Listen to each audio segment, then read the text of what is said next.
Welcome everyone to our Trust and Safety series. Today we are going to be launching the first of a few episodes where we are going to be discussing various well-being related topics in relation to content moderation and trust and safety professionals. So I am Dr. Michelle Teo. I am the Health and Wellbeing Director with Zevo Health, and I have my colleague with me here today. Hi, I'm Dr. Pamela Lennon, a Senior Wellbeing Consultant for Zevo Health. So today we are looking at exploring how to measure well-being for content moderators and within the sort of trust and safety space. So we know that well-being is unique to each individual, and particularly in the world of content moderation, measuring well-being can be very important for employers, for them to understand their employees' individual resilience, but then also as a whole, how their content moderator population is experiencing the work that they're doing and all of the challenges that they are facing as part of that role. So we're looking at it from two different angles. And to start, I'm going to ask you a question, Pam.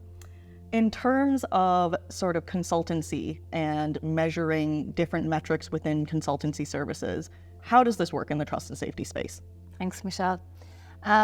Yes, I guess from an organizational perspective, it's a much different angle from the individual level resilience. What we're looking at really is getting a snapshot of what people's current well-being status is, and how we do that is we have a well-being survey, and we set up some focus groups as well to get kind of conversations going about how people are finding their wellbeing services, what kind of challenges they're dealing with in the content moderation space, what might work for them to improve their work experience as well. So when we run the surveys, we have a look at things like psychological wellbeing. We use the WHO-5 scale. We look at resilience using the Connor-Davidson scale. We look at the HSE indicator tool to see indications of stress and what aspects of work might be impacting them, whether it's work demands, whether it's the content itself, the types of content, the way they're viewing the content as well. So we compile that all into a report then, comparing it to what's out in the existing literature about best practices, and also recommending then, things on an organizational level that could be changed to help, boost content moderator well-being. So that's basically an overall assessment at an organizational level of where the well-being is at and what can be done to improve it. And we can measure that a year on as well to get a snapshot of, general improvements. But of course, well-being is seasonal, it's individual. Do you have the same cohort there that you're measuring as well? So it does have its challenges. And yourself, Michelle, you're experiencing managing frontline services with various trust and safety companies. At an individual or a group level, how do you, challenge that?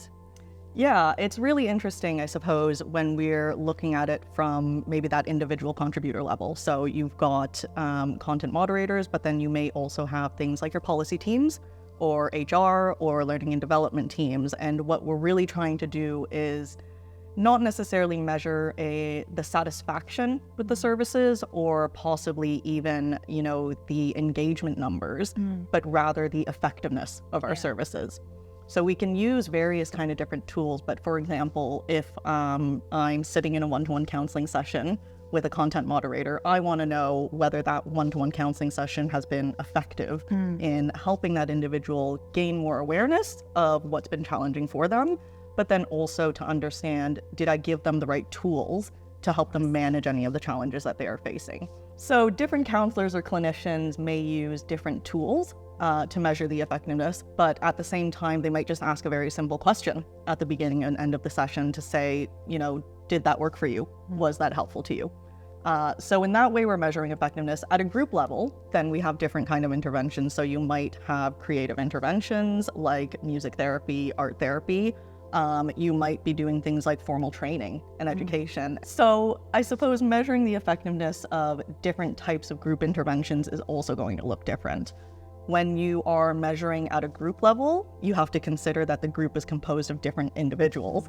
So individuals being different in their well-being needs, that means they're also going to differ in terms of what they find most effective when it comes to a different service or a different type of intervention.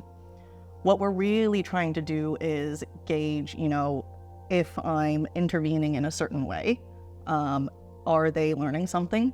Is there something that they can take away from the session that they can build on over time? And for us to really understand, how is it that this is going to change their relationship with the emotions that they're experiencing, the thoughts that they're having, and the ways that they're behaving that could be unhealthy or causing more difficulties for them.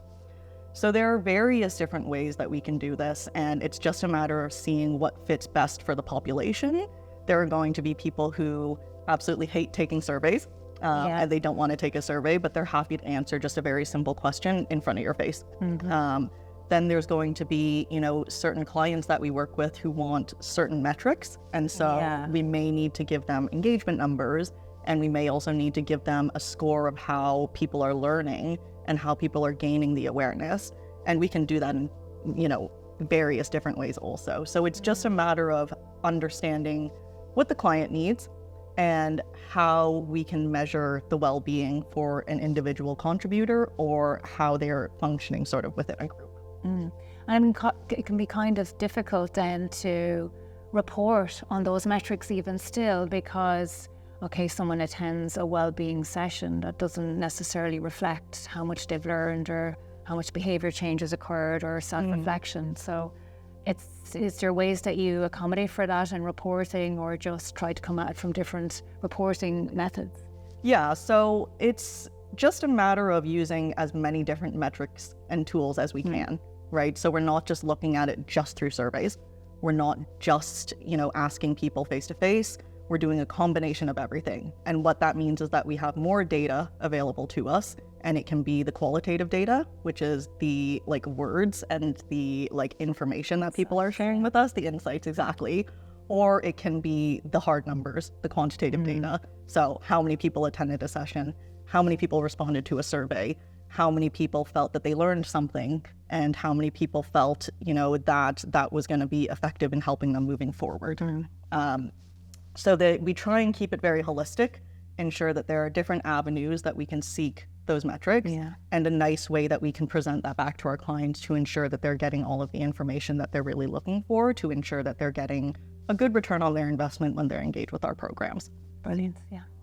So maybe just to finish off, I wonder if there's maybe one key takeaway that you would share with our audience in terms of well-being measurement in the content moderator world. I suppose from my perspective as a consultant, what's important is preventative measures. It's best to really go in and look at where risks might lie for the content moderator, whether it's, with the content they're viewing, are working with, or, different organizational factors like high work demands, high quotas to get through every day, poor management practices or poor communication. So it's, more proactive and beneficial to kind of sit down and identify them in a risk assessment and go, okay, there's high work demands here, there's excessive expectations there, and what can you do to prevent well-being being impacted before it occurs as well? But that's from a planning consultancy perspective as well. And what about you, Michelle? What do you think? So for me, it's very much taking that holistic approach. So like you said, starting at the top, looking at the organizational factors and trying to mitigate the risks before they even happen, and then adding in all of the individual contributor data that we can gain working with employees on the floor, working with content moderators and all of their support teams. Join us over the next couple of weeks as we explore various different topics related to content moderator well-being.